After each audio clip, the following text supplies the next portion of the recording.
back up on my...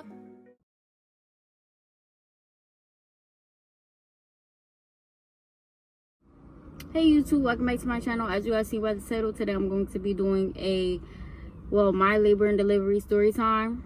So I'm going to try to make this real quick because I'm in the car and the baby's taking a nap. I'm in the car recording the video because it's way too loud in the house right now. Don't mind my face right now, like don't mind my edges because they're not done.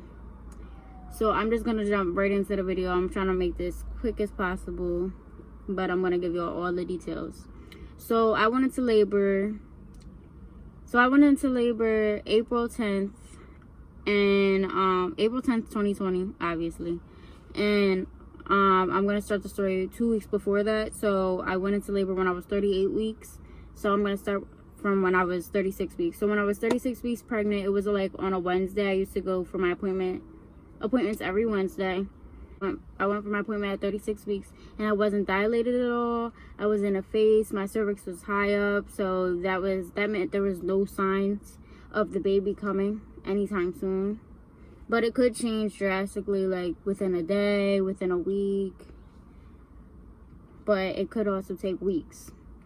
So when I heard there was no signs of Dior coming, I was like, oh hell no, like I want him out by 38 weeks, 39 weeks, the latest. Like, I don't want to get induced, all the other stuff, because I heard bad things about people getting induced, how the Pitocin stuff makes your contractions come back to back to back. So I didn't want that. So I was like, all right, so I got to start doing something. So I went home that night, 36 weeks pregnant, and was like searching up how to induce your labor naturally. It was like walking, pineapples, castor oil, car rides, dancing, squats, all this other stuff.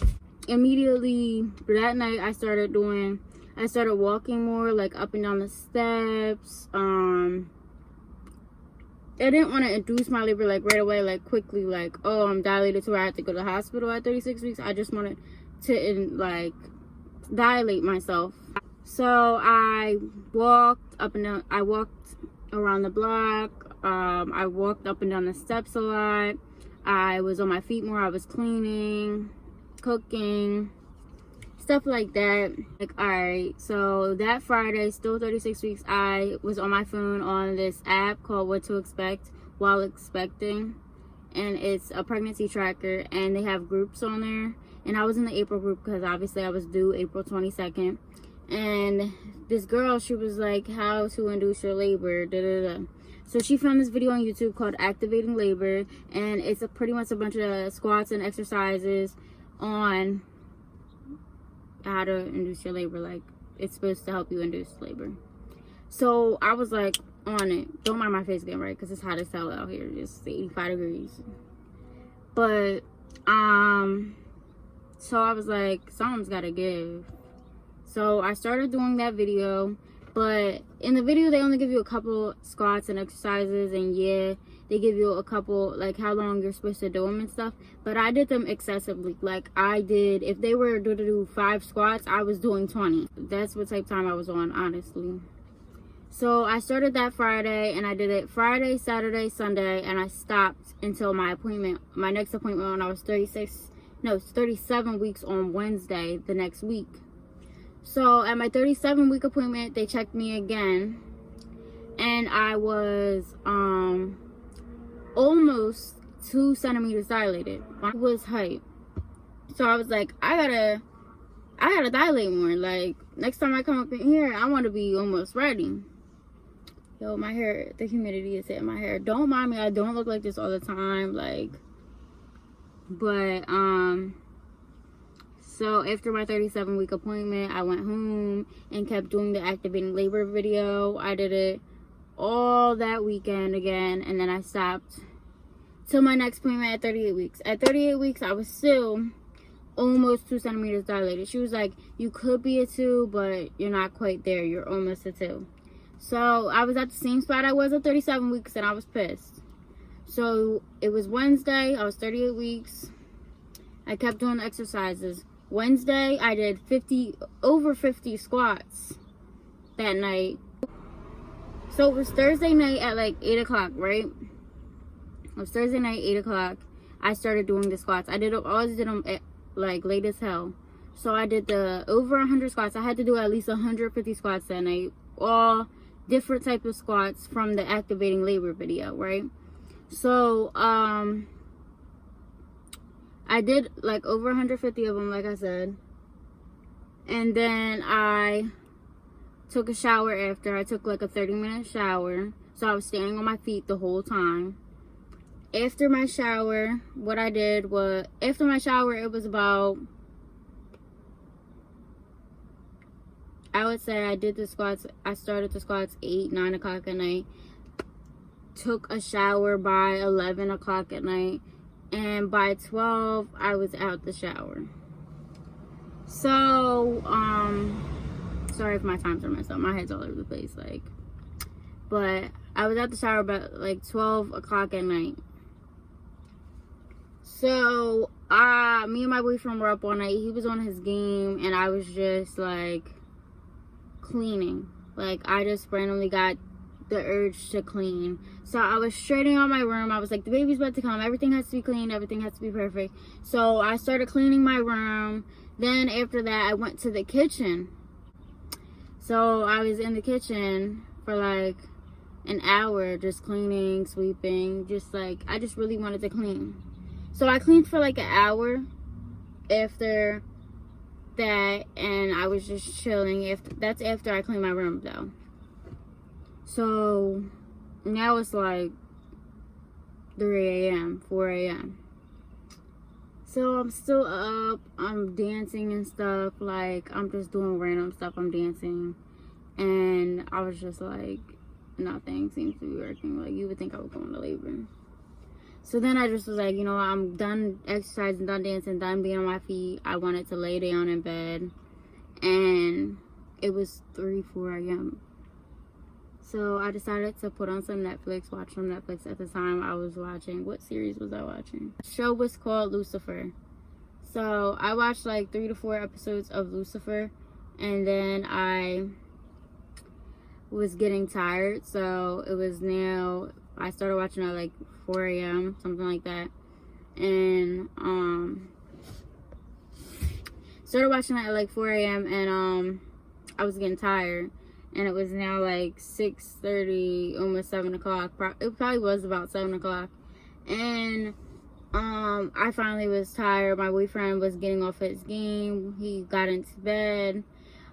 So we were in bed, and I started play fighting him. And meanwhile, it's 7 o'clock Friday now. We didn't get any sleep. No sleep at all. We were up all night. I was up all night trying to induce my labor. He was up all night playing the game. I wasn't tired. So after I watched 4 episodes of Lucifer on Netflix. So now it's about 7 a.m. We're play fighting in bed. And then I finally was like over it because he was getting real tired. I was tired. So I went to turn around in the bed. And I felt a pop like in my stomach.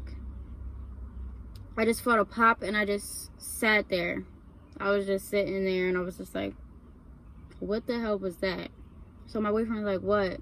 And I'm like, I just felt a pop. So then I was like, it started feeling wet on my legs. And I was like, I think my water broke. But I wasn't like, oh my gosh, I think my water broke. I think my water broke. I was just like, I think my water broke. And he was like, just looking at me, and I'm like, I stood up, and I was just standing up like this, like my arms were literally out like this, and I'm just looking down, and I just feel it like pouring out, like gushing out, like it's a gush of water, and it just keeps coming out. So I was like, I really think my water broke. And he was like, all right, so what do we do? And he was like, should I get your mom or something? And I'm like, yeah, go get my mom. So we weren't hype or anything, nothing like that. I was just like, what if my water didn't break? What if my water didn't break? That was the thoughts in my mind. Like, what if it didn't break and, like, I'm fine right now and I'm just peeing myself or some shit. Like, I never peed myself my whole pregnancy. I heard people, like, leak and stuff. I never did that. So I just thought maybe I was at that stage because I was at, like, the end of my pregnancy that I just, like, pissed myself. Honestly. So he's like, obviously your water broke because it keeps coming out and it's not even, doesn't smell like pee, doesn't look like pee, doesn't feel like pee. Because it was like thicker. People who gave birth and got their water broken know. So then I was like, all right, we got my mom, and she comes in the room. She's like, all right, y'all need to make sure your bags are packed, everything else. Our bags were already packed prior to that, but we needed to pack my boyfriend's bag. We just threw some sweatpants in there. I double checked my bags like 5 times, and then I was like, we're forgetting to call my doctor, because my doctor said if anything happened, we're to call her before I went to the hospital. So I called my doctor, and of course, she's on call at the time. My doctor was on call, but she wasn't available. So they said, give me your number, I'll have her call you back. And I told them my situation. I said, my water head broke. Well, I think my water head broke, and I'm not in any pain yet or nothing. And this was like 7:30 by now. So she said, okay, I'll have your doctor give you a call back. 30 minutes later, now it's like 8 o'clock. The doctor finally calls back after 30 minutes. And she's like, all right, are you in pain? Is there any blood? How does it look? Da-da-da. I'm just like, it's clear fluid. I think it broke. My water broke. I'm not sure. And she's like, all right, well, come over to the hospital. Make sure you have everything. And since this coronavirus is going on, we had to bring our car seat inside the hospital. Usually you have to have it installed in the car. So we had to bring it inside. So we get to the hospital by like 8:45, and yeah, so we get there. They had us register and stuff. Then we went to our room, and first we got screened as soon as we got in the hospital. Obviously, the coronavirus questions, fevers, chills, whatever. Then we got our temperature checked. We go up and get registered. I was already in the system, so it was only a couple questions. They printed out our bracelet for me and my boyfriend. Then we went to our room, and it wasn't really packed up there because they tried to have it as clear as possible because the coronavirus is going on, and they had it's a testing center and stuff. So that also made me really nervous. And what also sucked is my mom couldn't come because I could only have one person in the room, and I could have chose my mom, but my boyfriend deserved to see his son being born and stuff, and being there and all that other stuff. So we got registered and we went to our room. On the car ride, I started feeling a little bit of contractions, but they weren't anything like, they weren't hurting or anything. It was just little, my bad. It was just little cramps here and there. So I was chilling. So we got into the room, and as soon as we got into the room, they had me change into a gown, pee in a cup, and hook me up to my IV. So they hooked me up to my IV, and automatically, like, after they gave me the fluids and stuff, I just felt contractions coming. They were hurting like a bee. That's all I'm gonna say. Keep it PG. They were hurting like a bee. And I never timed my contractions because they would come so randomly. Like, it was consistent, but it was random. Like, I wasn't paying attention, and at first I wasn't noticing them, so I wasn't timing them. But they started coming like faster and stronger. As soon as I got to the hospital, it was like the baby knew or something. My body knew, whatever. So I'm in my room, laying in the bed. I had the nurse come in. She's like, did they even check to see if your water really broke? Da-da-da-da. I'm like, no, but I'm pretty sure my water did break. I mean, it's still leaking right now as we speak, and it's been like well over an hour. So she's like, okay. So they checked to see if my water broke. She's like, and they checked my cervix. She's like, your water definitely did break, and you're 2 centimeters dilated. 2, and you have to get to 10, and that could take hours. It could take all the way to the next day, probably the next day after that. I don't know how long the longest labor, but I know it could take forever for your cervix to dilate once you're in active labor. So, they didn't have to break my water, obviously, because that's how I knew I was going to labor, because I had my water break first, then the contractions start. So then we went to, no, we didn't go nowhere, obviously. So then we're chilling in there, my contractions are coming, and she's like, all right, well, we're not going to check you that much because you have a risk for infection now that your water has broken. So we're going to check you in a few hours. So before they checked me, I was still 2 centimeters dilated. It was like 10 a.m., I would say, and my contractions were coming back to back. I had no break, everything. So instead of laying on my back like I was laying on my back, they had me flip over and like get on all fours and lean against the bed on a pillow, and that wasn't working. So they were like, that wasn't working for my pain because it's supposed to help pain. So I was literally like, I wasn't screaming, but I was like moaning back and forth when I was having contractions, because literally they were coming like they felt like they were coming every 30 seconds, every minute. And I was only 2 centimeters dilated, so that's very early. So I was like, can I get the epidural? Can I get the epidural? I didn't care about shit else. I just wanted the epidural. So she's like, well, we really want you to wait till at least 4 centimeters dilated to get to your epidural. But then she heard how much in pain I was and she saw on the, because they track your contractions with the fetal monitor. And she saw how they were coming back to back. So she was like, you know what? I'm going to call the anesthesiologist and have her come and give you your epidural. So she came really fast because obviously, like I said, the labor and delivery floor wasn't really packed. So she came within like 20 minutes, and she talked about all the risk and stuff like that, and then she gave me the epidural. During the epidural, I was having contractions, and when you have contractions, like I wanted to move. Some people may want to stay still, but I always want to move because movement, I guess, in my head helped the pain, whatever. So she was giving me the epidural, and I had a contraction right at the end of it. And like immediately when she gave me the epidural, usually she said it takes like a little bit to kick in and I'll be able to notice. But like as soon as she put it in, I felt like a little bit of relief from my contractions already. So I went through a contraction, and you can't move because you have risk of being paralyzed, everything else when they get that thing in your back. So I'm trying to stay still as possible while having this contraction as she's putting in my epidural. And then she got the epidural on, everything was fine. I was like automatically happier. Like I was just like, yay, finally got the epidural, and my pain will soon go away. And she's like, give it about like 10-15 minutes and your legs should start to feel heavier and all this other stuff. They put the catheter in because obviously you can't get up to go pee or anything. You can't move from there. So then after I got my epidural, they checked my cervix again at like 1 o'clock. And remember, they gave me the epidural at 10. So they checked my cervix again at 1 o'clock. And at the time, I could still feel the contractions through that whole time, but they weren't as bad. I could just feel them. Like, I just knew they were there, but they weren't hurting me. So, and they were coming back to back. So it was like 1 o'clock, and they checked my cervix, and she's like, oh well, you're already 6 centimeters dilated. So I was like, all right, cool, like it's going fast. Like I might not have to wait all the way till tomorrow to see my son. Like my son might be born today. So she's like, he's definitely going to be born today because we are going to start you on Pitocin if you don't dilate it. But she said you're dilating great on your own, and sorry about that, and everything's going good. So it was like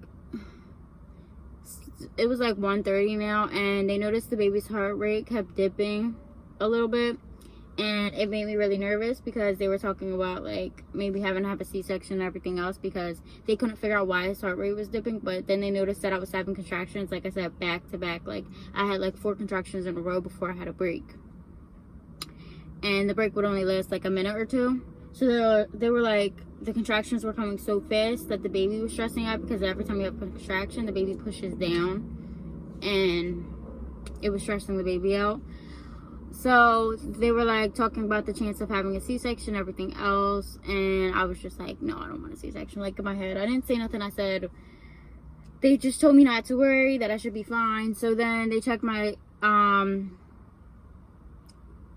they waited again to check my cervix till like 2:30, and I was 8 centimeters dilated already within an hour.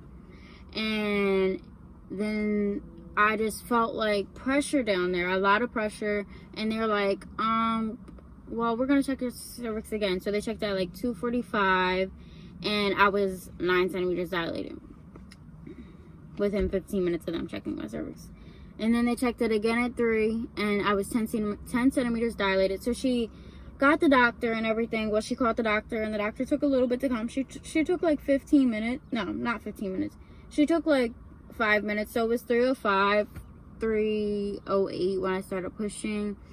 And I'm not sure how many pushes I had, but in the middle, it was like I had like 3 pushes, and they could see him coming out.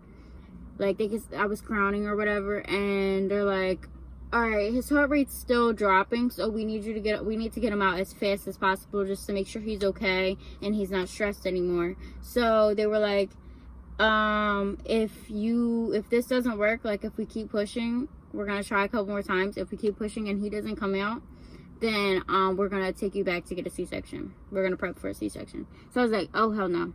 So what I did was I pushed like, I think it was like 3 more times. So I probably pushed like 6 times, I don't know.